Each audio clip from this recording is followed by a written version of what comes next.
Un nouveau lieu qui accueille une exposition un peu particulière, on en prend plein les yeux. Exactement, c'est exceptionnel. Je vous emmène Pascal à l'Atelier des Lumières, nouvel espace d'exposition dans le 11e arrondissement de Paris. Ça ouvrira demain. Alors Pascal, oubliez les expositions statiques avec plein de tableaux.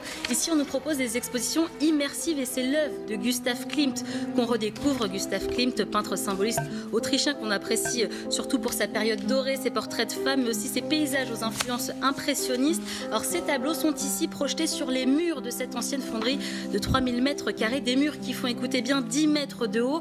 L'exposition, vous l'entendez, se passe en musique et c'est vraiment une expérience unique, pleine d'émotions. Se sent tout petit, vraiment aspiré par ces tableaux. On a le tournis, vous le voyez, les images défilent au sol dans des espaces plus confinés ici avec des miroirs. C'est vraiment le numérique qui entre dans l'art et cette exposition est possible grâce à 130 vidéoprojecteurs installés au plafond, des vidéoprojecteurs reliés à un ordinateur maître qui pilote tout et synchronise des milliers d'images pour les diffuser. C'est vraiment une prouesse technique. J'ai rencontré avec David Vérac Bruno Monnier, c'est le président de Culture Espace, l'entreprise qui a créé ce concept. Il se réjouit de ce format d'exposition familiale qui permet au public de découvrir des œuvres pas toujours accessibles.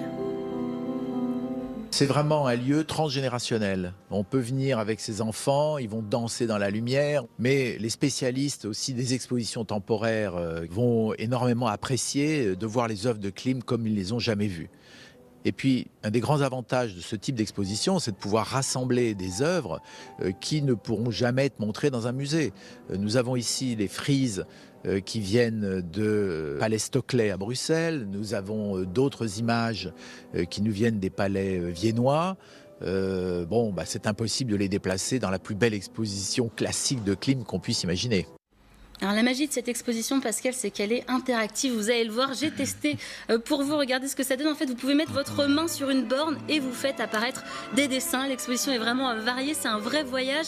On voit les tableaux aussi se refléter. Vous le voyez dans un bassin rempli d'eau. On a aussi des images d'époque de la ville de Vienne. Et d'autres artistes viennois sont aussi mis à l'honneur. On nous présente les œuvres de Schiele, qui a été très influencé par Klimt. On voit aussi le travail d'Underwasser, peintre et architecte du XXe siècle, décrit comme l'héritier de Klimt. Vous l'avez compris, l'Atelier des Lumières, c'est le nouvel endroit à découvrir à Paris. Il s'agit du plus grand centre d'art numérique au monde. Ça ouvre demain. Et si vous êtes dans le sud, rassurez-vous, vous pouvez vous rendre aux Carrières des Lumières à Baud-de-Provence, c'est près d'Arles. Ce type d'exposition existe là-bas depuis 2012 et rassemble chaque année 60 000 visiteurs par an.